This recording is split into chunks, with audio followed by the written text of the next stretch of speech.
দেশের আকাশে আবারও অশনি সংকেত ধেয়ে আসছে শক্তিশালী প্রায় পূর্ণাঙ্গ বৃষ্টিবলয় ঝুমুল, যার প্রভাবে দেশের প্রায় ৭০ থেকে ৯০% এলাকায় ঝড় বৃষ্টি ও বজ্রপাতের আশঙ্কা তৈরি হয়েছে।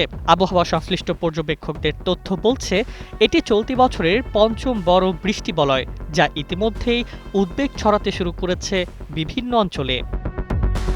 আগামী ২৬ এপ্রিল থেকে ৭ মে পর্যন্ত ধাপে ধাপে এই বৃষ্টিবলয় দেশের বিভিন্ন এলাকায় সক্রিয় থাকবে। বিশেষ করে ২৮ এপ্রিল থেকে ২রা মে এবং ৪ ও ৬ মে সময়কালে এর তীব্রতা সর্বোচ্চ পর্যায়ে পৌঁছাতে পারে।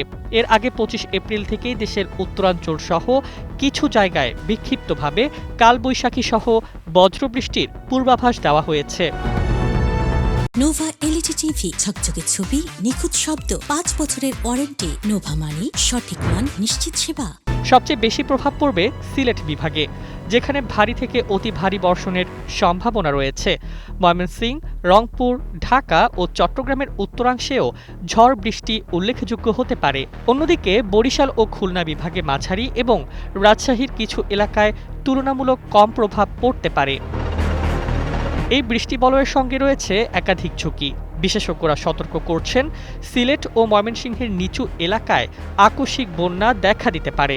পাশাপাশি সুনামগঞ্জ, হবিগঞ্জ, মৌলভীবাজার, নেত্রকোনা, কিশোরগঞ্জ সহ বিভিন্ন এলাকায় সাময়িক জলাবদ্ধতার আশঙ্কা রয়েছে। উজানে ভারতের আসাম ও মেঘালয়ে ভারী বৃষ্টির কারণে পাহাড়ি ঢল নামার সম্ভাবনাও উড়িয়ে দেওয়া যাচ্ছে না। এতে রংপুর, ময়মনসিংহ ও সিলেট অঞ্চলের নদ নদী ও হাওরের পানি দ্রুত বাড়তে পারে। ফলে পরিস্থিতি আরও জটিল হয়ে উঠতে পারে বলে আশঙ্কা করছেন আবহাওয়া সংশ্লিষ্টরা। এছাড়া এই সময় দেশের বিভিন্ন এলাকায় ৬০ থেকে ৮০ কিলোমিটার বেগে কালবৈশাখী ঝড়, শিলাবৃষ্টি এবং তীব্র বজ্রপাতের ঘটনাও ঘটতে পারে। উত্তর বঙ্গোপসাগরও উত্তাল থাকতে পারে বলে পূর্বাভাস দেওয়া হয়েছে।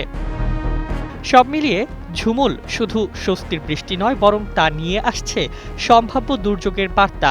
তাই আগাম সতর্কতা ও প্রস্তুতি নেওয়ার পরামর্শ দিচ্ছেন বিশেষজ্ঞরা, যাতে সম্ভাব্য ক্ষয়ক্ষতি কমিয়ে আনা যায়।